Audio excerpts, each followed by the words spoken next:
Evangelho de Mateus, capítulo 4, versículo 1 diz assim: Então foi conduzido Jesus pelo Espírito ao deserto para ser tentado pelo diabo. E tendo jejuado 40 dias e 40 noites, depois teve fome. E chegando-se a ele o tentador, disse: Se tu és o Filho de Deus, manda essas pedras que se tornem pães. Ele, porém, respondendo, disse: Está escrito, nem só de pão viverá o homem, mas de toda palavra que sai da boca de Deus. E assim o Senhor vai vencer todas as tentações, usando a arma mais poderosa que existe. Diga comigo, a palavra de Deus. A palavra de Deus, ela é a espada do Espírito. Ele foi tentado, mas venceu. E eu pergunto, você também crê que já é mais do que vencedor?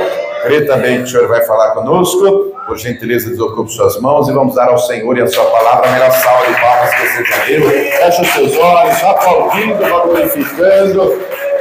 Senhor, nosso Deus e Pai, Deus bendito, santo, amado e todo-poderoso, meu Deus, a tua igreja te aplaude e te glorifica. Abre os céus agora e receba o louvor da tua igreja. E por essa mesma abertura, vai derramando a tua graça, a tua bênção, a tua virtude e o teu poder. Ninguém veio aqui ouvir o homem falar. Viemos por tua causa. É para te adorar, para te glorificar, para te bendizer. Oh, Pai amado, que eu diminua, o Senhor cresça. Remova toda barreira, todo obstáculo. Envia a tua palavra com poder e autoridade, e que a tua palavra agora vá e produza o resultado para qual está sendo enviada, em nome do Senhor Jesus. Diga amém, Senhor. Tome o teu assento, por gentileza. Obrigado. Tome o teu assento, por gentileza, mas preste muita atenção, não se distraia. Se você trouxe papel e caneta, tome nota de tudo o que vai ouvir e aprender. Anote tudo, confira tudo. Todo cristão tem a obrigação de conhecer a palavra de Deus. Amém? Muito bem. O Senhor Jesus, então, após ser batizado, e olha que ele nem precisava, o próprio João Batista, reconhecendo isso, vai dizer: eu preciso ser batizado por ti, e vens tu a mim? E ele diz: deixa, João, porque nos convém cumprir toda a justiça de Deus. E depois, diz aqui o texto em que lemos, que ele foi conduzido pelo Espírito ao deserto. Note que não foi ele que se meteu no deserto, né? Às vezes tem gente que se mete num deserto porque quer. Às vezes um deserto financeiro, gasta demais. Às vezes num deserto emocional, sentimental. Às vezes a pessoa se mete em problemas, não é? Ele não, aqui ele foi conduzido pelo Espírito. A palavra deixa claro que o propósito era ser tentado pelo diabo. Ele sabia que iria ser tentado. Compreenda que o inimigo da nossa alma, que é Satanás, enquanto estivermos nessa terra, ele vai fazer de tudo contra mim, contra você. Compreenda isso. A palavra deixa claro que nós temos que ser criança, meninos, na malícia, mas adultos no entendimento. Você acha que o diabo quer ver você na presença de Deus? Quer não. Você acha que o diabo quer ver você em santidade? Quer não. Você acha que o diabo quer ver você sendo fiel a Deus, vivendo a vida perseverante? Quer não. Ele vai fazer de tudo para lhe tirar, para lhe impedir. Ele vai fazer de tudo. Mas note que ele não é bobo, ele é ardiloso. Diz o versículo 2 que o Senhor jejuou 40 dias e 40 noites, depois teve fome. E é depois que ele tem fome, depois dos 40 dias e 40 noites, que o tentador vai lá. Note que, por que não foi no primeiro dia? Por que não foi no segundo? Por que não foi no terceiro? Porque é no momento da necessidade. É nesse momento que ele tem fome. O diabo não é bobo, não é? Ele é astuto. E a palavra diz isso em Efésios 6, as astutas ciladas do diabo. Ele é astuto. Ele anda como um leão ao derredor, bramando quem possa tragar. Então ele aguarda. Ele é a serpente. E a serpente aguarda o momento certo para querer dar o bote. Então ele aguarda os 40 dias. E ele chega, não é, nesse momento em que o Senhor tem fome, ele diz: tu és o Filho de Deus, manda as pedras que se tornem em pães. E note que as três respostas do Senhor, não é, começam sempre com está escrito. Diga comigo, está escrito. Declare mais uma vez, está escrito. Diga, está escrito. Você sabe o que está escrito? Você sabe o que está escrito? Nós precisamos saber o que está escrito. Nós precisamos conhecer essa palavra, porque o Senhor conhecia, o Senhor a usava. a valorizava. A palavra de Deus, diz o Salmo 138, 2, ele colocou o próprio Deus, elevou a sua palavra acima do seu nome. O próprio Senhor Jesus disse: céus e terra passarão, mas a minha palavra não vai passar. Não vai passar, a palavra dele é imutável, não é? Às vezes algumas pessoas dizem, né, erroneamente, que a palavra de Deus se renova a cada manhã. Não, o que se renova a cada manhã são as misericórdias. Livro de Lamentações, capítulo 3. A palavra de Deus não se renova, a palavra de Deus é a mesma, ela é imutável. Agora, se tivermos comunhão com Deus, o Espírito Santo nos dará entendimento daquilo que ainda não entendemos. Aí sim, você vai ler um texto hoje: como que eu nunca vi isso? Como que ele nunca me revelou isso? Como que eu nunca percebi? Mas a palavra é a mesma, porque Deus não muda e a palavra dele não muda. Quem está entendendo, diga glória a Deus. E na palavra, dentre outras coisas, está escrito que ele nos ama. Diga para a pessoa que está ao teu lado: o Senhor te ama. Diga para ele, para ela: o Senhor te salva. Diga: o Senhor te perdoa, o Senhor te liberta, o Senhor te cura, o Senhor te abençoa, o Senhor te ensina, o Senhor te corrige quando for necessário. Tudo isso está escrito. Ele corrige o filho que ama, ele é um ensinador de justiça, é ele o que nos ama, é ele o que nos salva, ele é o Salvador, é ele o nosso libertador, o nosso abençoador, é o Senhor que nos sara. Tudo isso está escrito e nós temos que conhecer. O inimigo da nossa alma vai fazer de tudo para nos afastar de Deus, vai fazer de tudo para perdermos a salvação, vai fazer de tudo para arruinar a nossa vida. O propósito dele é matar, roubar e destruir. Mas o Senhor vence aqui não como Deus, ele vence como homem. Porque se ele vence como Deus, que esperança teríamos de vencer? Não, mas ele é Deus, eu não sou Deus. Como é que eu vou vencer? Ele era de carne e osso igual eu e você. Ele vence como homem.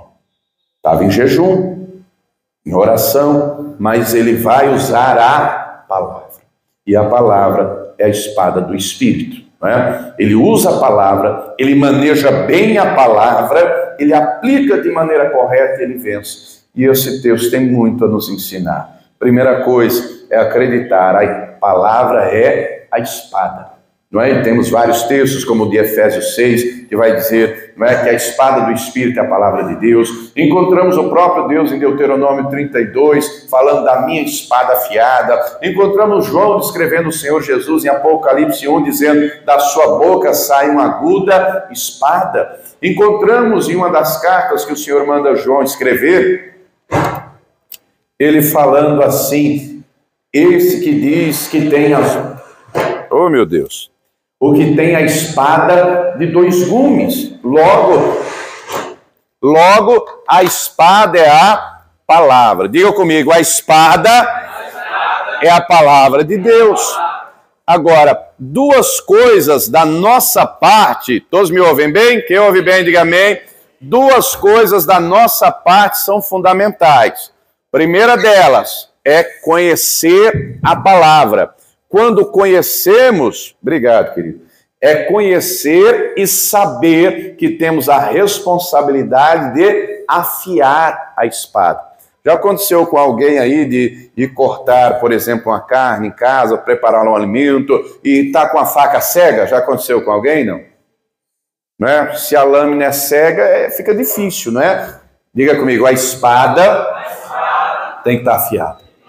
E diga: quem vai afiar sou eu, é você. Você tem que afiar. 1 Samuel 13, vamos ver um exemplo disso aqui. Primeiro livro de Samuel, capítulo de número 13. Jesus tem uma espada afiada, ele tem a espada de dois gumes. E essa espada é afiadíssima, a espada é a palavra. E ela tem que ser afiada no nosso coração e na nossa boca. Não é? Em primeiro lugar, temos que conhecê-la, 1 Samuel 13, 19, guardá-la em nosso coração. Não é? E ela tem que estar afiada, ela tem que ser afiada. 1 Samuel 13, encontrei aí o versículo 19, aquilo que acontecia de literal no Antigo Testamento, minha gente, vai ter uma revelação espiritual no Novo Testamento. E nesse tempo aqui haviam guerras constantes. Aqui já tem o primeiro rei de Israel, que é Saul, e o texto diz assim, 1 Samuel 13, 19, e em toda a terra de Israel nenhum ferreiro se achava, porque os filisteus tinham dito para que os hebreus não façam espada nem lança. pelo que todo Israel tinha que descer aos filisteus para molar cada um a sua relha, e a sua enxada, o seu machado e o seu sacho. Compreenda, era período de guerra. Como é que vai para uma guerra sem espada? Não tinha ferreiro, era o ferreiro que fabricava a espada, era o ferreiro que fabricava as armas. E aquelas que haviam, quando precisava afiar algo, tinha que ir afiar aonde? Lá no ferreiro filisteu. Pense você, se você sabe que vai lutar contra o outro povo, você vai afiar bem a espada do outro para você perder a guerra?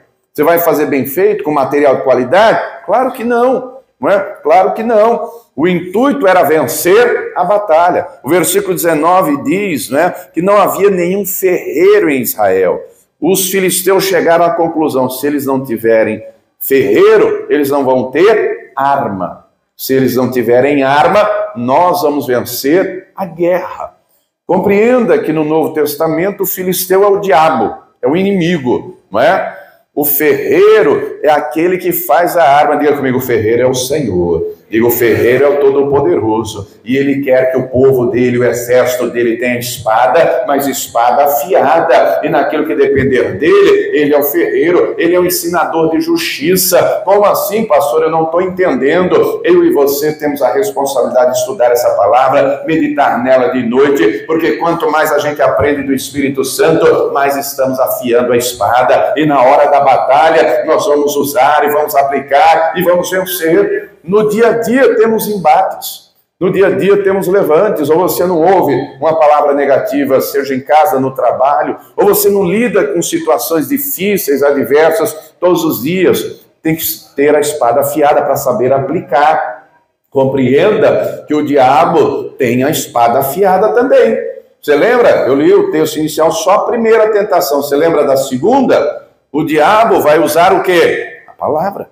Leva o Senhor ao pináculo do templo. O que era o pináculo? Era a quina mais alta, é mais de 30 metros de altura, não é? Ele vai dizer, atira-te daqui abaixo, porque está escrito no Salmo 91, 11, Deus dará ordem aos teus anjos a teu respeito para que te guardem. O diabo está usando a palavra, só que aplicando de maneira errada, numa circunstância errada. Ô querido, o diabo usa a palavra de maneira distorcida, de maneira deturpada, para matar a fé dos outros. Usa gente que esteja à disposição dele para matar a fé dos outros. Usa gente à disposição dele, por exemplo, como diz o salmista no Salmo 42, para dizer, onde está o teu Deus? Por que você está passando por isso? Cadê Deus que não te cura? Cadê Deus que não te liberta? Cadê Deus que não age aí na vida do teu marido, na vida da tua mulher? Cadê Deus que não abre a porta de emprego? Cadê Deus que não opera? Ô, querido, se não tiver a espada afiada, o inimigo tem. Diga para a pessoa que está ao teu lado, é bom você afiar a sua espada, viu? É bom você afiar a sua espada. Nós temos o ensinador de justiça, que é o Espírito Santo. Ele nos ensina todas as coisas. Essa palavra tem que estar aqui dentro, mas tem que estar aqui na ponta da língua também. Temos que manejar bem a palavra. Vai lá comigo, 2 Timóteo 3. Segunda carta de Paulo a Timóteo, capítulo de número 3. O versículo de número 16 diz o seguinte, acompanha aí comigo. 2 Timóteo 3,16. Eu vou ler esse texto aqui, só que eu vou ler na tradução King James, tá? Aqui essa tradução é Almeida Revista e Corrigida. A tradução King James facilita o entendimento, tá? Está escrito assim, é o mesmo texto, mas eu vou ler na King James. Toda a Escritura é inspirada por Deus e proveitosa para ministrar a verdade. Preste atenção, a palavra de Deus é verdade e verdade absoluta. Verdade e verdade absoluta. O diabo trabalha para relativizar a verdade. Se você ler, por exemplo, quando o Senhor Jesus está diante de Pilatos, João 18, versículo 35, o Senhor deixa claro que veio para dar testemunho da verdade. João 14, 6, o próprio Senhor diz, eu sou o caminho, a verdade e a vida.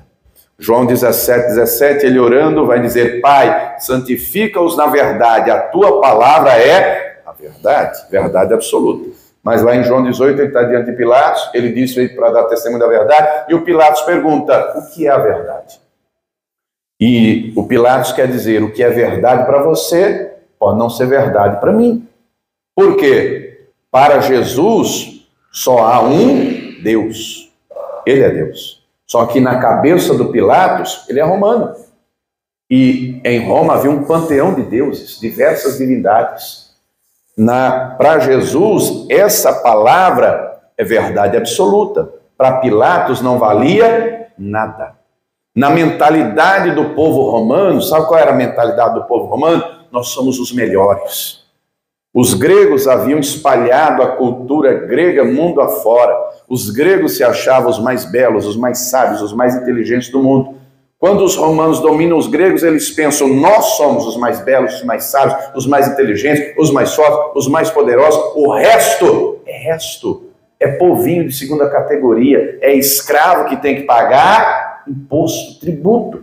Esse era o pensamento de Pilatos. Mas o Senhor é a verdade. E querido, querida, essa verdade tem que ser verdade no nosso coração. O Senhor, ele foi até a cruz do Calvário, ele derramou sangue até a última gota, ele morreu e ele ressuscitou, e a palavra dele é inabalável, a palavra dele não muda, ela continua viva, ela continua poderosa. Então, essa palavra é a verdade. Diga comigo, a palavra de Deus é a verdade. E ela tem que ser verdade absoluta para nós. Mas ainda na King James, aqui no texto de 2 Timóteo 3,16, diz, porque toda a escritura inspirada por Deus é aproveitada para ministrar a verdade. Em seguida diz, para repreender o mal. Não foi assim que o Senhor fez? Não foi assim? Na terceira tentação, o diabo vai dizer, tudo te darei se prostrado me adorares. E o Senhor deixa claro, está escrito, somente ao Senhor teu Deus adorarás e só a ele prestarás culto. Vai-te, Satanás. E o diabo bateu em retirada e vieram os anjos e serviram ao Senhor. E querido, é através dessa palavra que você vai repreender todo o mal da sua vida. Veio um mau pensamento, você vai repreender. Começou uma contenda, a discórdia, você vai repreender. Veio um levante, você vai repreender. O mal se levantou, você vai repreender. E é usando a palavra, e é declarando, o maior é o Senhor que está comigo. E é declarando, o Senhor se manifestou para desfazer as obras das trevas. Eu não aceito treva nenhuma na minha vida, porque na minha vida está a luz do mundo, e o Senhor é a luz do mundo, e a palavra dele é lâmpada para os meus pés, é luz para o caminho. Nenhum mal vai prevalecer. Você tem que abrir a boca e declarar, você tem que abrir a boca e declarar, eu tenho paz, eu tenho alegria, porque o Senhor é comigo. Na tua casa você tem que declarar, eu e a minha casa serviremos ao Senhor. No teu ambiente de trabalho, declare, vai crescer, vai prosperar, porque o Senhor está aqui, será uma bênção, em nome de Jesus. Declare, repreenda o mal. Mas ainda aqui, continuando o texto, estou lendo 2 Timóteo 3,16, para repreender o mal, em seguida diz, para corrigir os erros. Essa palavra, estou em 2 Timóteo 3,16, para corrigir os erros.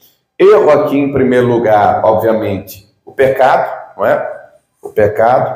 Só que não só o pecado, mas também a maneira errada de viver, os erros que cometemos. Os pecados podem ser cometidos por desejo e vontade, como por exemplo, um dos mais conhecidos de toda a Escritura, é quando Davi adultera com a Batseba. Ele pecou porque quis pecar. Ele mandou trazer a mulher, ele se deitou com ela, ele mandou matar o marido dela. Não é? Deus examina a intenção do coração, é diferente daquele que foi ou por omissão, né? Aí depende se quis ou não. Deus sempre examina a intenção do coração, a intenção, ainda que o outro não veja, ainda que o outro não saiba. Quando Davi adultera com a Batseba, aparentemente ninguém sabia de nada, mas Deus sabia. Deus mandou Natan lá, né? E deixou claro para ele, o que você fez às escondidas, as consequências virão, e eu vou fazer com você diante do sol, para que todo o povo saiba. Olha a seriedade da coisa. Só que aqui os erros também, não é só no sentido do pecado, mas no sentido de distorção. Nós encontramos exemplos ao longo da Escritura de gente que resistia à palavra. Encontramos, por exemplo, quando Paulo sai na primeira viagem missionária, e ele chega lá, em determinado lugar, em uma ilha, ele prega para o procônsul, que era um homem ilustre lá do lugar. Se o líder se converte, ele vai ensinar todo o seu povo. E aí havia lá um encantador, um bruxo, um mago, feiticeiro, chamado Elimas, e ele resistia. E ele dizia para o Paulo: Sérgio, não acredite não. Não dê ouvidos ao que o Paulo está dizendo. E o Paulo, cheio do Espírito Santo, olha para ele e diz: ô filho do diabo, você está cheio de engano. As trevas virão sobre você, você vai ficar cego. E na hora o homem ficou cego, tateando assim, ó, porque ele queria resistir à palavra. Encontramos gente rebelde, não é? Encontramos gente como Corá, Datã e Abirão. Encontramos gente que entrou pelo caminho de Balaão. Então essa palavra é poderosa para corrigir os erros. Mas aqui ainda na King James diz: para ensinar a maneira certa de viver. Essa palavra não mostra só quais são os erros. Por exemplo, lá em Deuteronômio, no capítulo 18, vai lá comigo rapidinho. Deuteronômio 18. Havia nessa época, os povos que não conheciam o Senhor, tinham a sua cultura. E aí o Senhor vai dizer o seguinte, Deuteronômio 18, versículo 9, acompanhe comigo. Quando entrares na terra que o Senhor teu Deus te der, não aprenderás a fazer conforme as abominações daquelas nações, as práticas abomináveis, práticas erradas aos olhos do Senhor. Entre ti não se achará quem faça passar pelo fogo seu filho ou sua filha, porque naqueles povos tinha gente que sacrificava o filho ou a filha. Nem adivinhador. Você já viu nos nossos dias algum cigano? Você já viu? Pediu para ler sua mão? Não é? Nem prognosticador, que é prever um resultado. Já ouviu falar em jogo, Mega Sena, Loto Fácil? É prever um resultado futuro incerto. Você sabe que vai ser 6 números a Mega Sena. Quais? Ah, eu acho que é esse, eu acho que é aquele. E o povo vai fora e ainda usa a expressão: vou fazer uma fezinha. Não é? E o jogo se torna vício. E perde dinheiro. Isso é pecado. Essa prática, aos olhos do Senhor, é uma prática errada. É uma prática que o povo de Deus não deve fazer. Mas continuando, nem agoreiro. Você conhece gente que roga praga nos outros? Note que a gente está lendo um texto que foi escrito há 3.500 anos atrás. Continuando, nem feiticeiro. Você conhece gente que faz macumba? Bruxaria, feitiçaria? Pois é. Versículo 11. Nem encantador de encantamentos, nem quem consulte um espírito adivinhante. Você já viu falar em baixo espiritismo? O demônio vem e fala na boca do médium, usando a mesma voz do falecido, do familiar. Um exemplo, morreu o pai, a mãe, o marido, a esposa. O médium lá incorpora um espírito que fala na voz, na mesma, seja de mulher, seja de homem, para enganar. A pessoa pensa: é meu pai, é minha mãe, é minha mulher. Não é um demônio. O texto continua, nem mágico. Mágico aqui, minha gente, não é... Hoje em dia tem gente aí que fala que é mágico, mas na verdade é gente que vai alegrar a festa infantil. Aqui a gente está falando de magia negra, tá? Aqui a gente está falando de gente que vai fazer truquezinho para criança, brincadeira com carta, não é isso que a gente está falando. Aqui está falando de magia negra. Se você ler no Novo Testamento, por exemplo, em Atos 8, vai falar de um tal de um Simão que tinha livro de magia negra. Até hoje, já ouviu falar do livro de São Cipriano? Para ler tem que fazer pacto. Já ouviu falar do livro dos mortos? Está por aí. Tem aí aos montes, não é? Se você ler, por exemplo, em Atos 19, quando Paulo prega o Evangelho, um monte de mágico, os livros eram tão caros que era uma soma altíssima de dinheiro. Queimaram, porque compreenderam que aquela prática não era de acordo com o Evangelho do Senhor. Mas o texto continua aqui, versículo 11, nem quem consulte os mortos. Se você ler, por exemplo, no tempo do rei Saul, o Espírito Santo já não habita mais nele, ele vai procurar uma feiticeira para consultar Samuel. Só que ali não é o profeta Samuel que vem, é um demônio. É um demônio que se passa por Samuel, e se você ler o texto, depois ler, você vai perceber que o demônio que se passa por Samuel vai dizer: amanhã você vai estar aqui comigo. E no outro dia o Saul se mata. Olha só, continuando, versículo 12. Pois todo aquele que faz tal coisa é abominação ao Senhor. E por essas abominações o Senhor teu Deus as lança fora de diante de ti. Perfeito serás como o Senhor teu Deus. Ô, pastor, mas eu não sou perfeito. Deus sabe que eu e você não somos perfeitos. Diga para a pessoa que está do lado, mas Ele vai aperfeiçoando, e Ele vai aperfeiçoando é pela palavra dEle, e à medida que a palavra vai entrando, a sujeira vai saindo, à medida que a verdade vai entrando, a mentira vai saindo, à medida que a luz vai entrando, as trevas vão saindo, à medida que a santidade vai entrando, a promiscuidade vai saindo, à medida que o Todo-Poderoso opera, o mal dele é tirada. Ele está entendendo e agora Deus. Então é essa palavra que traz a maneira certa de viver. Vá comigo em Hebreus 4:12, e aqui tem muitas outras instruções sobre a maneira certa de viver. Várias. Hebreus 4:12, vá lá comigo. Quando compreendemos a nossa responsabilidade de afiarmos a espada, a palavra diz aqui, Hebreus 4:12, porque a palavra de Deus é viva e eficaz, e mais penetrante do que qualquer espada de 2 gumes, e penetra até a divisão da alma e do espírito, e das juntas e medulas, e é apta para discernir os pensamentos e intenções do coração. Compreenda que Deus nos fez corpo, alma e espírito. Corpo é o que a gente toca, não é o que é palpável. A alma é a sede das emoções, dos sentimentos, o que a Bíblia chama de coração, não é? Os sentimentos e emoções estão na alma. E aí, querido, tem dia, pense você consigo mesmo, já teve dia de você acordar alegre e contente? Já teve dia de você acordar e dizer que dia lindo? Já ouviu aquele louvor do André Valadão? Dia feliz, tão feliz. Tem dia que é assim, não é? Você acorda feliz, já reparou? Só que tem dia que o negócio está feio. Tem dia que você não quer ver ninguém. Pense você, acontece isso com você ou não? Não é? Acontece, tem dia de você não querer ver ninguém? Tem dia do negócio estar nebuloso? Tem dia, não é, de você, não, hoje eu não quero ver ninguém, não quero falar com ninguém, eu não quero sair da cama. Já aconteceu de você dias de você orar e orar com fé? Já aconteceu dias de você não querer nem orar? Já aconteceu dias de você dizer, eu vou à casa do Senhor, oh que maravilha, eu vou para a casa de Deus. Mas já teve dias de você dizer, ixi, não quero ir para a igreja hoje não. Tudo isso está na alma.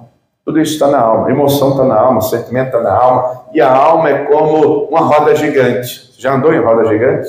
Uma hora está lá em cima, outra hora está no meio, outra hora está lá embaixo, uma hora quer viver, outra hora quer morrer, uma hora quer rir, outra hora quer chorar, e vai assim, ó, oscilando. A alma é isso, de todos, todo ser humano é assim. Só que nós temos não só corpo, não só alma, mas nós temos também o Espírito. E o Espírito Santo vem habitar no nosso espírito. E aí ele começa a testificar, você é meu filho. Ele começa a testificar, você tem que me ouvir. Ele começa a testificar, deixa eu te ensinar. Ele começa a instruir, a ensinar a palavra. É o Espírito Santo que ilumina o nosso entendimento, nos trazendo discernimento. E discernir é saber separar, é saber distinguir. Isso é santo, isso é profano, isso é limpo, isso é sujo, isso é bom, isso é ruim, e vai além. Isso aqui eu tenho que ouvir e acreditar, isso daqui é minha alma. Como assim, pastor? Não estou entendendo. Vou lhe dar um exemplo simples, e eu sempre conto, né? Tem exemplos na Bíblia, vários, mas eu conto o meu mesmo. Eu comecei a namorar, já contei várias vezes o testemunho, não é? Deus havia me dito que minha esposa, na época não era ainda, Deus me disse que ela seria minha namorada, minha noiva, minha esposa, mãe dos meus filhos. No meio do casamento, aliás, no decorrer do tempo, veio um acidente. E o negócio foi grave. Ela perdeu a perna. O médico disse que nem plástica resolveu o rosto dela. O médico disse que ela nunca seria mãe. Tempos difíceis. Chorei muito. Semanas de choro. Mas sabe o que me fortaleceu? Eu orava em cima daquilo que Deus me falou. Senhor, o médico disse isso, mas o Senhor me falou que ela seria minha esposa. Nem casamos ainda, mas eu creio que nós vamos casar. Oh meu Deus, o médico disse que ela nunca ia ser mãe, mas o Senhor me disse que ela será a mãe dos meus filhos, e eu acredito na tua palavra. E orei, e eu clamei, e Deus não deixou a palavra dele cair por terra. Está ela aí, está aí os 3 filhos para glorificar o nome do Senhor. Então, querido, ainda que a alma esteja gemendo, ainda que a alma esteja chorando, Diga para ela: porque estás abatido a minha alma, porque te perturbas dentro de mim. Espera em Deus, pois eu vou louvar. Deus tem o melhor para mim. Ele tem saúde, Ele tem libertação, Ele tem vitória. Eu creio na palavra do Senhor. E é na hora da adversidade, é o momento mais propício para o diabo atacar, agir. Cadê Deus na tua vida? Cadê Deus que não te livre? Aí é necessário ter discernimento. O diabo atacou, repreende. A alma está gemendo, ora com fé, ora a palavra, ora aquilo que Deus te prometeu. Quem está entendendo, diga glória a Deus. Porque você, se não tomar posse da fé, da palavra, a alma te leva para a depressão, vai te levar para um Rivotril, vai te levar para a crise de ansiedade. E tem de gente depressiva, é ou não é verdade? Tem de gente infartando com crise de ansiedade. A alma não pode falar mais alto, não. Quem tem que falar mais alto é o Senhor. Vá comigo rapidinho lá no Salmo 116. O salmista vivenciou isso. Olha o que ele descreve aqui, ó, no versículo de número 3. Salmo 116. Fala lá comigo. Quem está vivo ainda, diga amém. Amém. Quem já dormiu, diga amém. Glória a Deus, acordou. Salmo 116, 3. Cordéis da morte me cercaram, e angústias do inferno se apoderaram de mim. Encontrei aperto e tristeza.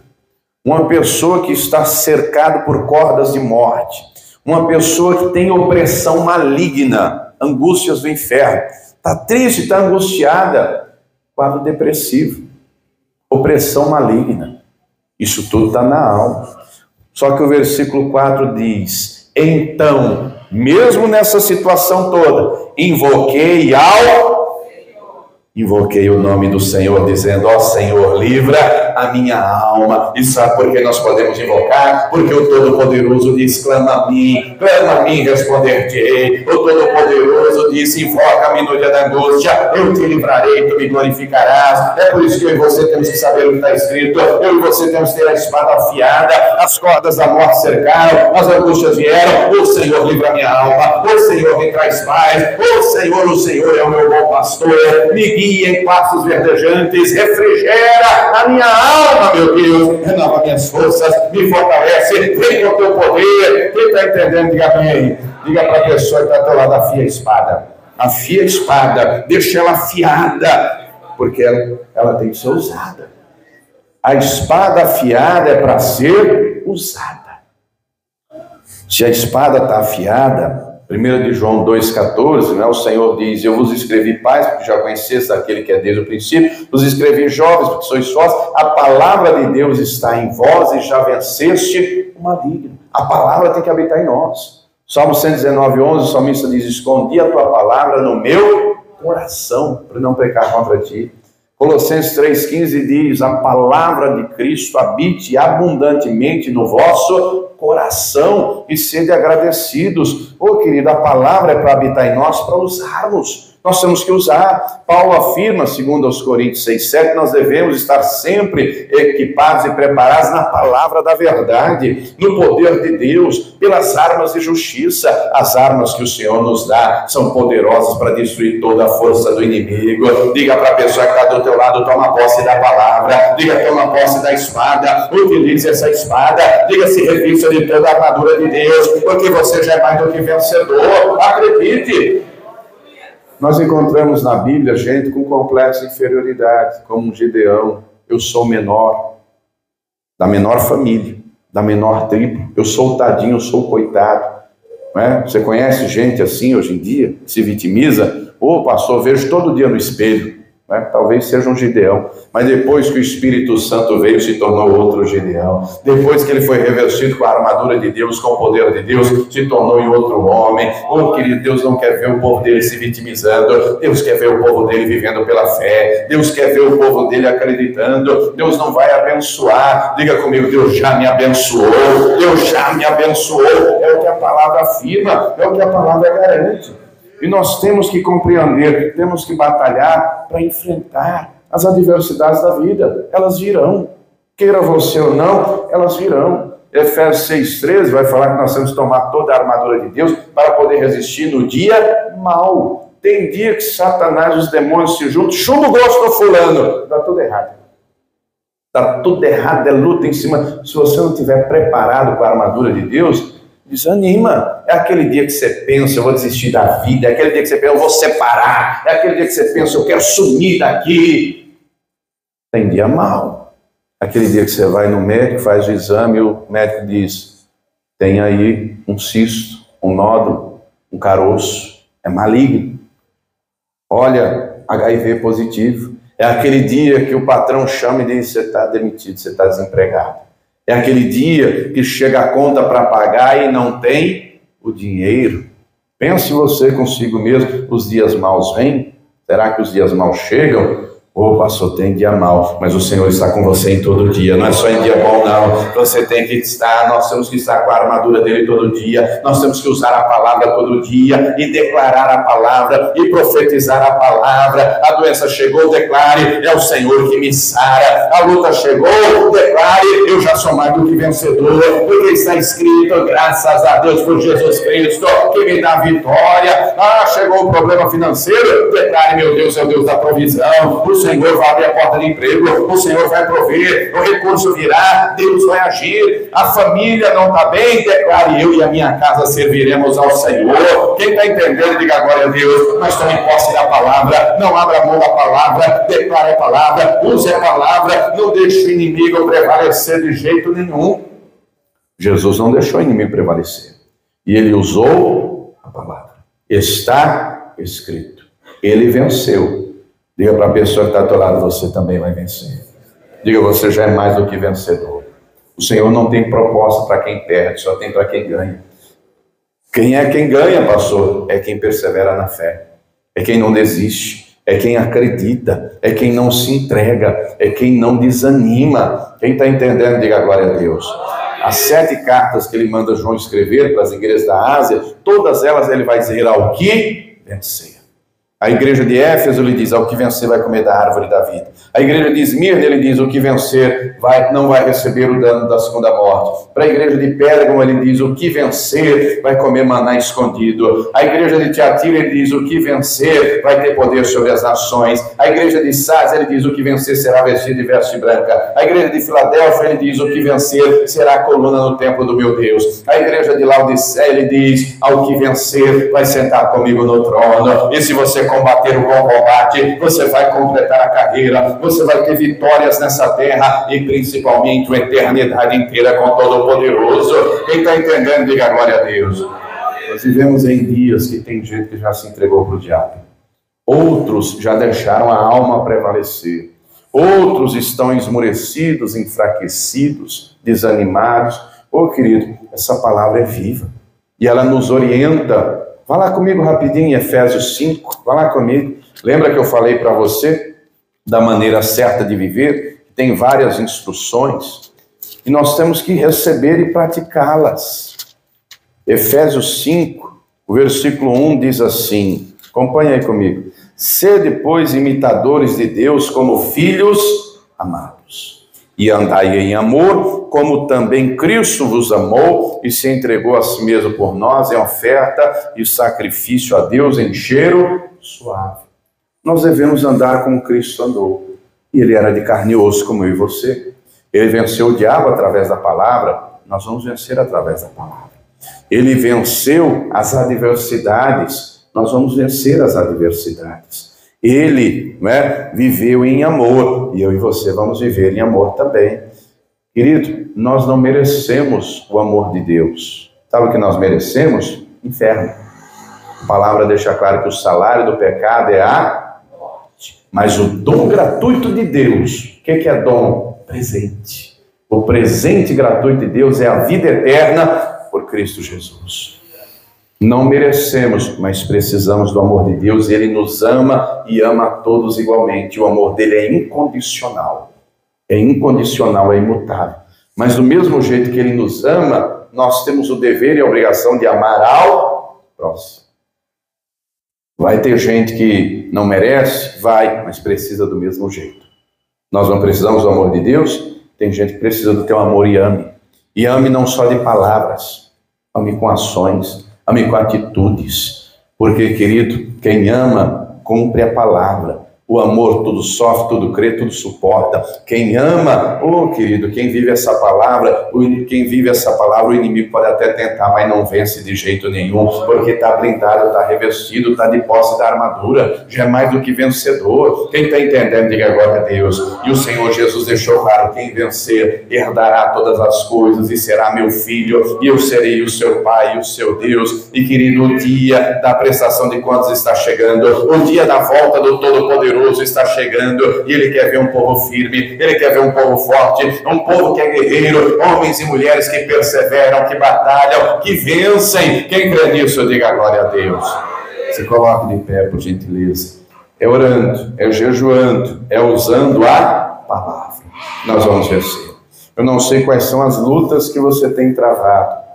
Talvez o inimigo esteja ali tentando de todo jeito a cair no pecado. Talvez você esteja enfrentando uma enfermidade e o diabo já disse aos seus ouvidos, não tem cura.